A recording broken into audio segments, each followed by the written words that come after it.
The fluorescent hallway lights of Harrington Global flickered against the polished marble floors as Cassandra Hale, the elusive billionaire CEO known for her icy composure, marched through the silent building with a storm gathering behind her eyes.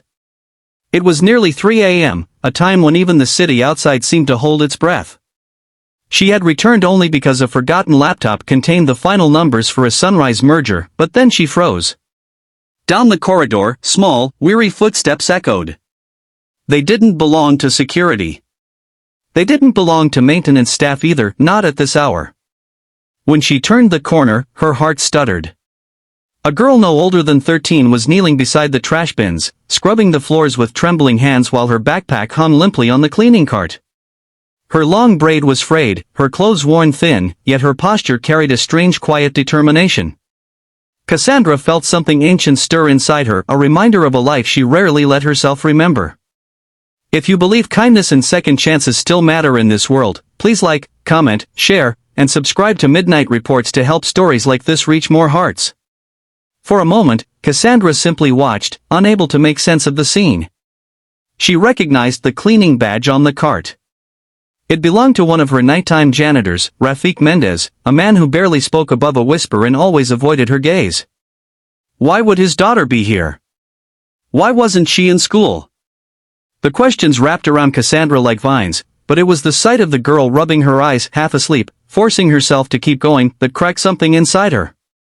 Cassandra had once been that girl, the unseen child in a world that rarely cared about small, tired people.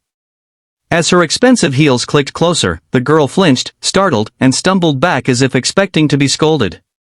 Cassandra knelt instead, something she hadn't done for anyone in years. The girl's eyes, dark and tired, flickered with fear. Her small fingers were red and raw from scrubbing. That image embedded itself permanently in Cassandra's chest. What followed was not a confrontation but an unraveling.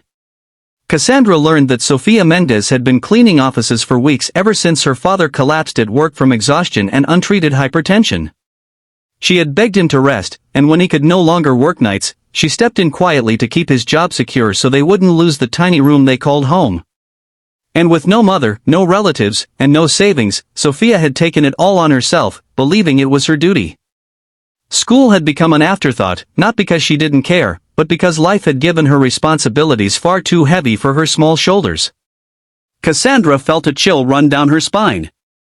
Every sentence coming from the girl felt like an echo of her own childhood, the poverty, the relentless fear of losing the only home she had, the unbearable silence of carrying burdens adults should have handled.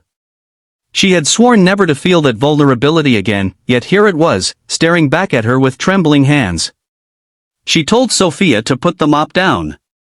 The girl hesitated, biting her lip, terrified of getting Papa fired. That fear was something Cassandra understood well. It sealed her resolve instantly. Sofia's eyes widened as Cassandra lifted the bucket from her hands, set it aside, and said in a firm yet gentle tone that no child would ever lose their home on her watch. In the following days, Cassandra took steps she hadn't taken for anyone in decades. She ensured Rafiq received full medical care through the company's health plan, retroactively covering the months he had gone without treatment. She visited their cramped basement room, feeling her throat tighten as she saw the peeling paint and the single bed they shared. She arranged proper housing for them, disguising it as a company incentive so they wouldn't feel indebted. She enrolled Sofia in an after-school mentorship program and hired tutors to help her catch up in her classes. But perhaps the most profound change was within Cassandra herself. Helping Sofia awaken memories of her own mother working night shifts, of being too ashamed to tell anyone she didn't have lunch money, of promising herself someday she would become so successful that vulnerability could never touch her again. Yet here she was, realizing that success without compassion was nothing more than a tower with no doors. Sofia's progress became a quiet beacon in Cassandra's life. She began visiting her after work, watching as the girl painted in vibrant colors during art lessons, colors she had never dared imagine while mopping floors. One afternoon, Sofia painted a picture of a tall tree with deep roots and called it Safety. Cassandra had to turn away, blinking back tears she hadn't allowed herself to feel in years. Months passed, and the transformation was undeniable. Rafiq regained his strength and returned to light duties, humbled and grateful beyond words.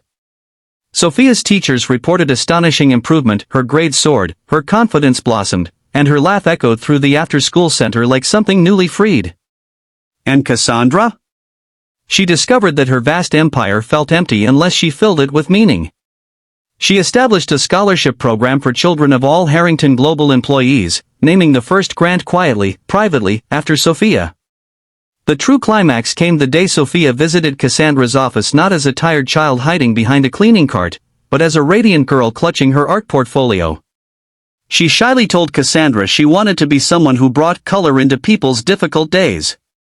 Cassandra felt her heart open fully then, realizing that the girl she saved had unknowingly saved her too from becoming cold stone in a world that desperately needed warmth. As the sunlight poured across the office floor, daylight, honest and golden, Cassandra whispered a silent promise to keep choosing compassion over distance, connection over walls. And when Sophia hugged her before leaving, Cassandra hugged her back without hesitation, no longer afraid of being human.